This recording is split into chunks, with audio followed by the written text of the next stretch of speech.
Good morning, people! Hindi pala sa aking mga halaman.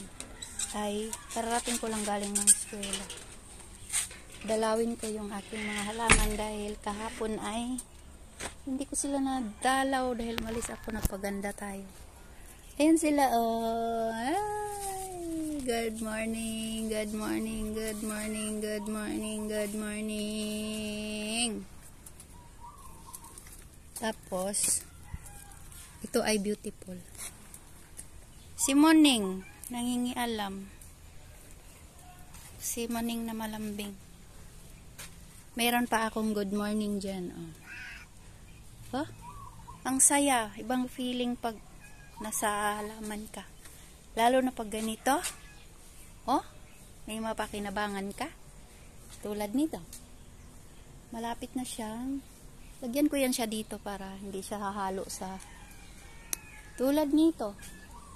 Meron na siyang bunga, no? At tulad dito. Magsigang ako ng hipon ngayon. O, kuha tayo ng Muning! Yee! Walis ka dyan. Hingi ng pagkain, di ko pa binigyan. Tapos, kakain tayo ng okra. Ako lang naman kumakain nito. Minsan di ko na ginugulay. Nakain ko na lang. Paang. Pero ito ay isahog ko na to sa sigang. Ang sarap. Ito pa, oh. Malakihan ko pa ng konti. Meron pang isa doon. Marami na akong nakain dito, mga amiga. Uy, mayroon pang isa doon na hinog na. Ay, hindi pala. Mayroon pa dito. Ayaw ko nang tumanda. Kung may tumanda man dito, ibinhi ko. Pero ang sipag nilang kasi yung abono nito ay galing doon sa aking sinilaban. Sarap. Walang hugas-hugas. At yung aking sitaw ay yan, sitaw. Tubo na rin yan. Muning! Okra to. Nang dinagadgad niya yung katawan sa ko. Harap. Hindi pa ako nakapagwalis kasi karating ko lang, mga amiga. Tapos, diretso ako dito sa aking okra. Hindi ako bumili ng okra, isahog sa aking sigang ba? Yung isa dyan ay bakit? Yung nanay nila ay nanghihingi ng pagkain. Ayan, 3 lang yung aking isahog sa sigang na hipon. Tapos may sili tayong pangsigang dito na binili ko nung linggo at talong na kulay violet ba yun? Tapos, nandito na yung si Tambok nagagadgad sa akin. Binigyan na kita ng gapangan. Bakit nandito ka sa aking mga gulay? Diyan ka. Ayaw niya sa Ito ang lalaki ng bunga. Tapos mga pangsigang yung iba dyan. Diba? Pag may tanim, may aanihin. Ako talaga ay mahilig sa tanim-tanim. Ngayon, ang aking ang taba ng aking kasing tawag dito? Luya. Luya, yan. Ito, may bunga na yung sili.